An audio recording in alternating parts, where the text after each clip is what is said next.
Al Jazeera podcasts. Today, Al-Qaeda's Sahel branch is choking Mali's people with a fuel blockade. We flock like birds from one petrol station to another, searching for fuel. We pray for a solution. With gas prices soaring by more than 400%, can the military government remain in power? I'm Natasha del Toro, and this is The Take.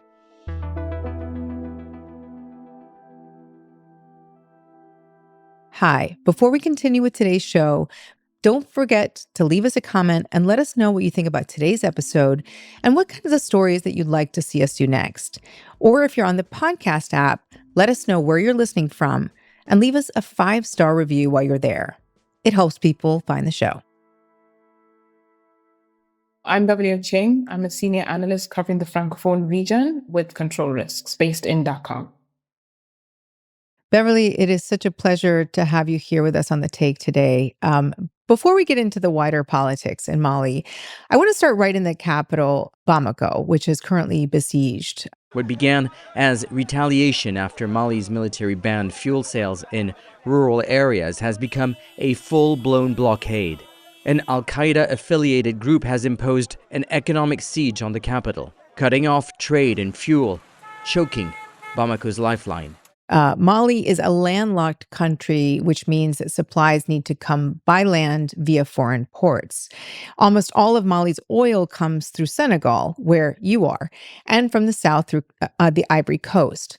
But for the past 2 months, this al-Qaeda-linked group, Jamaat Nusrat al-Islam wal-Muslimin, or JANIM, has been laying siege to Bamako.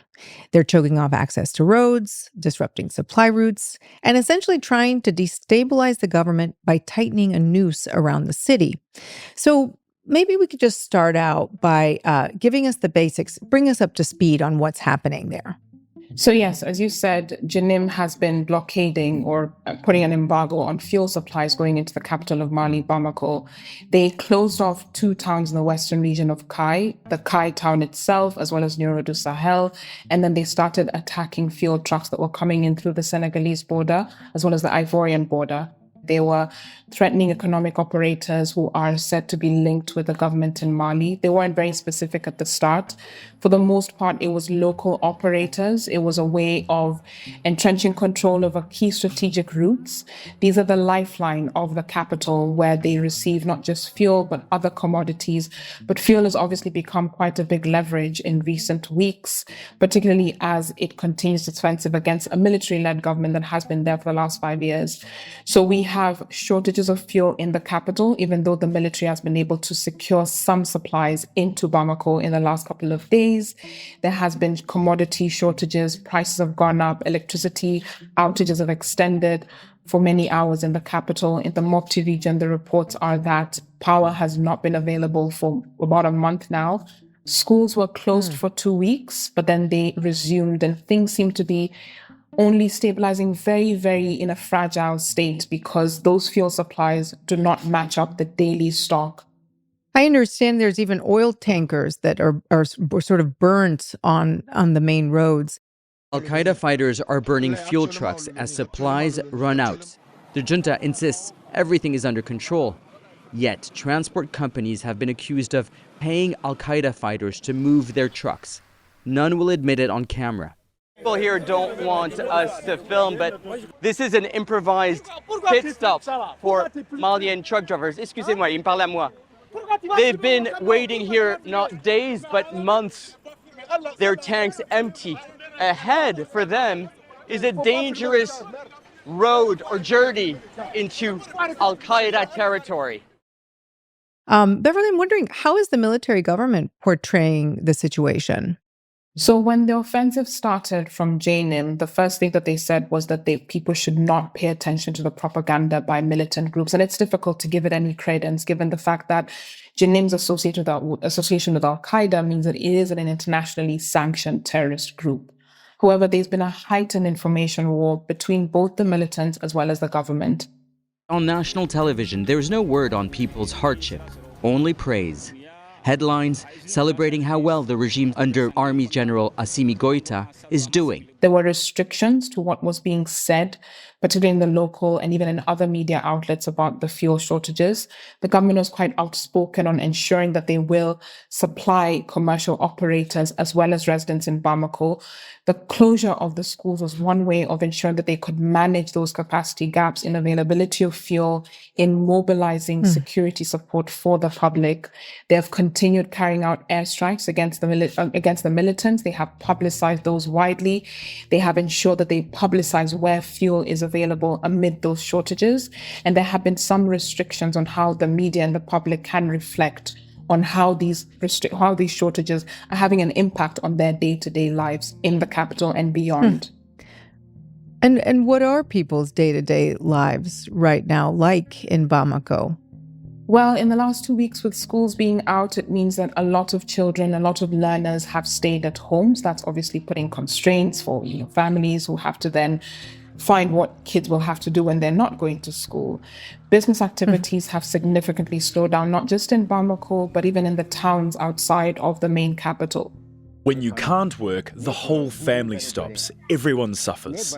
Before, I made pancakes with 3 kilos of millet. Now, I can barely afford one. So if you're looking at the central region of Mopti, where people are talking about not being able to carry out economic activities because there's no electricity available, in Kai, as a result of that blockade, supply chains have become a lot more unpredictable, a lot more uncertain for a variety of economic operators there. There are lots of mining companies that are in that region, but also road construction work, energy projects that are taking place, many of which have either had to slow down or rejig their operations depending on the availability of fuel and also of security forces to be able to support operations in those areas. For the most part, activities have been largely slow for the last few weeks that this blockade has been in place. And of course, the heightened insecurity has meant that movement outside of Bamako or towards Bamako has been a bit patchy for transporters. And the government has tried to respond to this by ensuring that there are clear bus routes for the public, but obviously not as many as they used to be before. How is the international community in the continent reacting?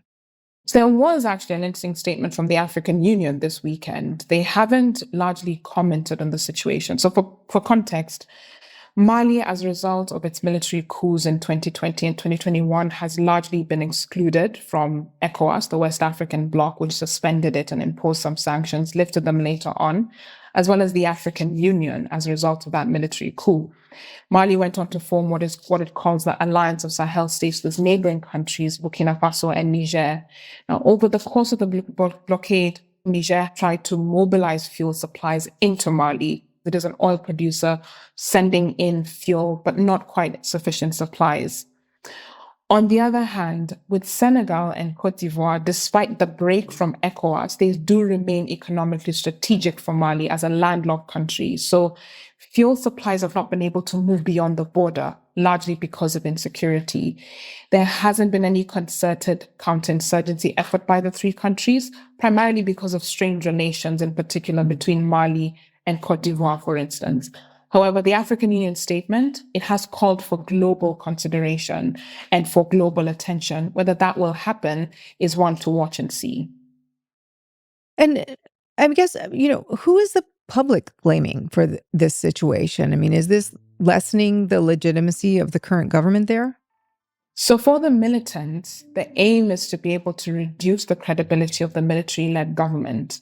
In some of the public statements, at least social media commentary, it's been both sides. On one end, there's been some frustration that security has not quite improved, not just, in Bamako, but also in other parts of Mali where the insurgency has been a constant concern in the northern region, the central region, and now that it has become a sort of existential threat towards the capital. But there's also that legitimate blame towards Janim itself. It doesn't have as much resonance or credence in the southern regions.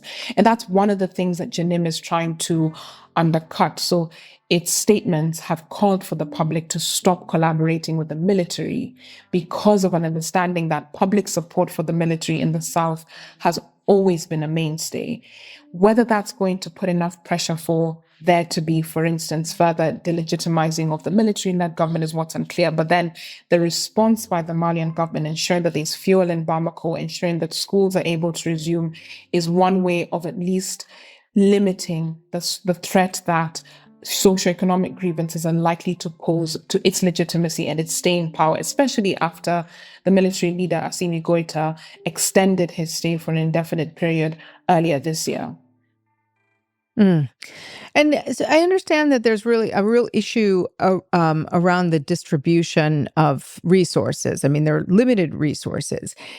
For listeners who may be less familiar with this al-Qaeda-linked group, walk me through, who is Janim? So Janim is a militant group that formed in 2017 out of 4 other groups, Islamist militant groups that were based in Mali largely. Its main leaders are Iyad Ghali. He is from the northern region of Mali.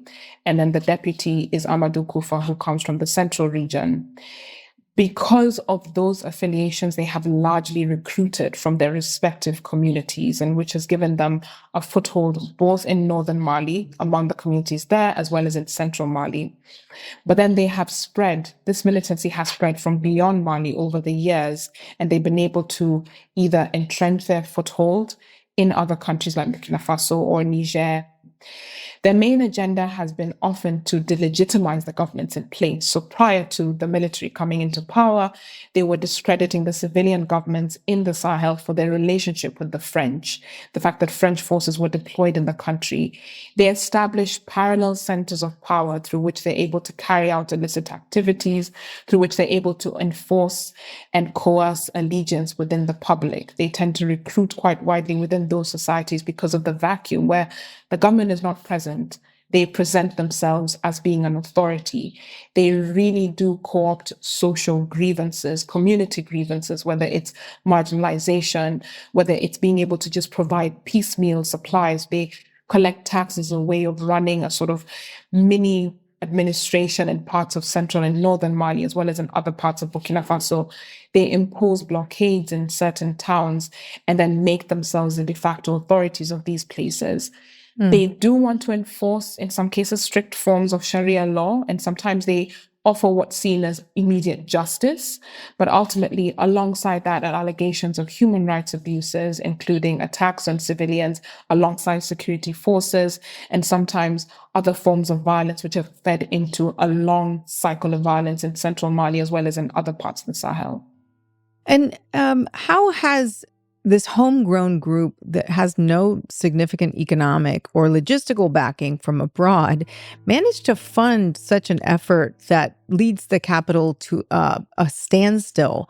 You know, I guess a key question here is, where does Janim's funding come from? Well, one, it's never quite clear how much funding they do get, because that is a shadow economy that's operating in areas where there's very little administrative control, very little security, and so it's difficult to hold that economy to some form of accountability. However, over the years, they've been quite strategic about maintaining control over supply routes, maintaining control over areas where, in as much as there's no major industrial economic activity, there are other artisanal activities like gold mining with which they can either tax people coming from within, the northern regions of Mali, or even neighboring countries like Chad and so on and so forth, and carrying out that. So they're able to raise revenues through that. The livestock industry, to some extent, they do have a foothold in that. These are areas which are porous. So if you think about even going back to the Libyan conflict and how arms have been able to infiltrate the region. And then in addition to that, raiding security forces repeatedly, which enables them to have a cachet of arms that they can use to continue leveraging supply chains and supply routes, especially against governments. Another way is those negotiations through which they're able to raise some revenues. That's never really clear and that's never transparent. It's difficult to independently verify. There's also other illicit activities where they might be involved in human trafficking and gold trafficking, weapons trafficking, in leveraging those supply routes for other groups or either other operators to then pay them a sort of fee to allow them to move in areas. It's a very on and off dispersed network, which allows the militant group to operate under those dispersed subunits, centralize control through the chain of command, and ensuring that militants are able to sustain themselves no matter how far away they are from the leadership. More with Beverly after the break. So, Beverly, zooming out a bit, Mali's political crisis didn't start yesterday. Even just in recent years, the country suffered a coup in 2020. Some breaking news coming to us out of Mali, where the military say the president and the prime minister have been arrested in what could be a coup. And another one in 2021. And with Colonel Assimi Goïta still delaying a transition to a civilian government. Political parties are outlawed in Mali now. How strong is this military government? How have they fared? So comparatively, this particular military-led government has maintained a level of cohesion despite various challenges.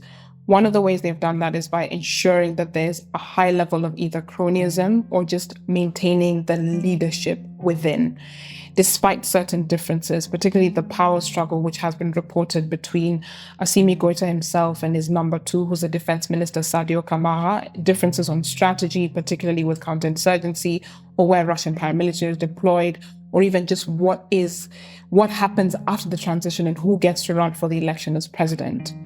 However, at the moment, given the fact that for the very first time, they sustained pressure moving towards Bamako itself, and the fact that the economic lifeline of the country is under threat, coupled with some of the socioeconomic grievances that have been persistent for a while, there are definitely more clearer threats towards the military-led government than maybe 5 years ago when they came in, and there was quite a wave of euphoria that the military had sort of reset the political calendar. And I wanted to talk to you about, so, one of the big concerns now isn't that this is just a Mali or a Burkina Faso problem anymore, right? I mean, Janim has been steadily pushing southwards towards coastal West Africa. They launched an offensive in northern Ivory Coast back in 2020. They've been operating from national parks along the Burkina Faso borders to hit northern Togo and Benin since 2022.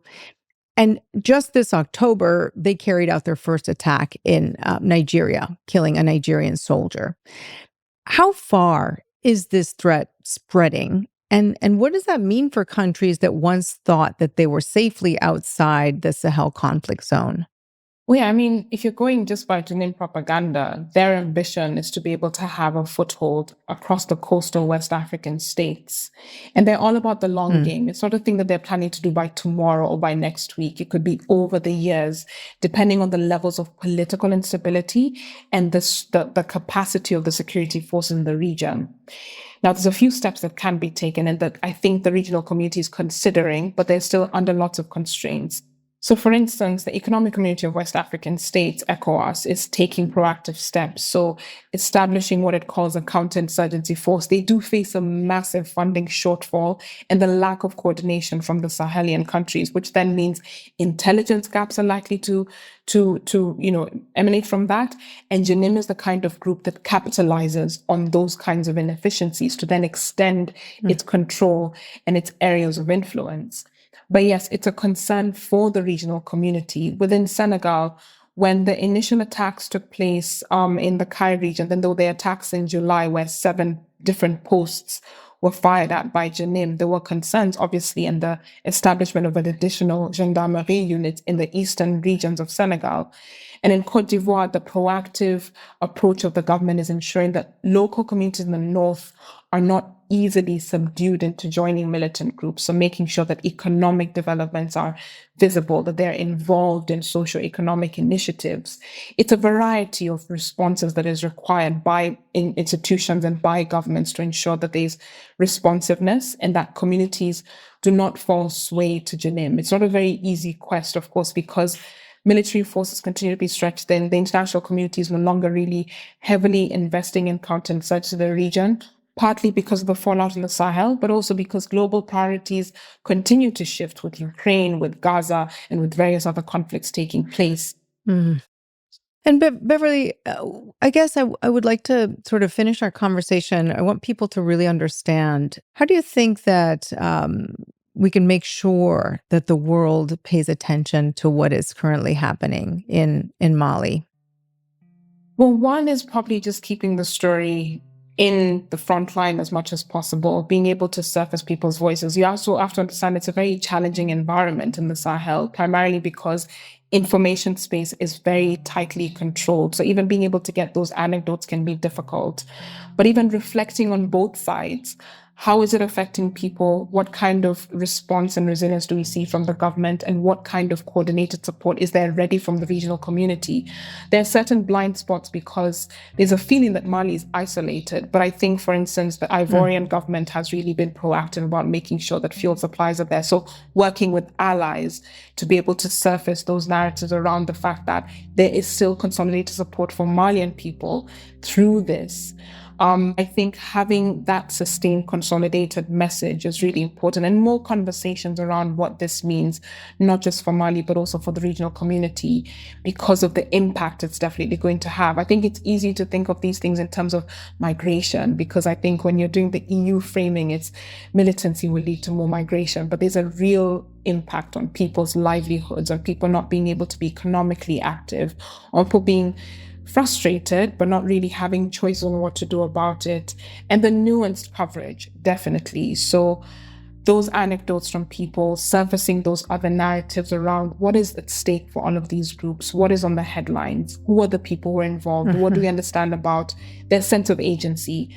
Because another thing about when we make assumptions about narratives is we take away people's agency from it. So what is it that is driving them, and how do we sustain that? Well, thank you so much. We're definitely going to keep an eye on this story as it develops. Thanks for coming on The Take. Thank you as well, Natasha.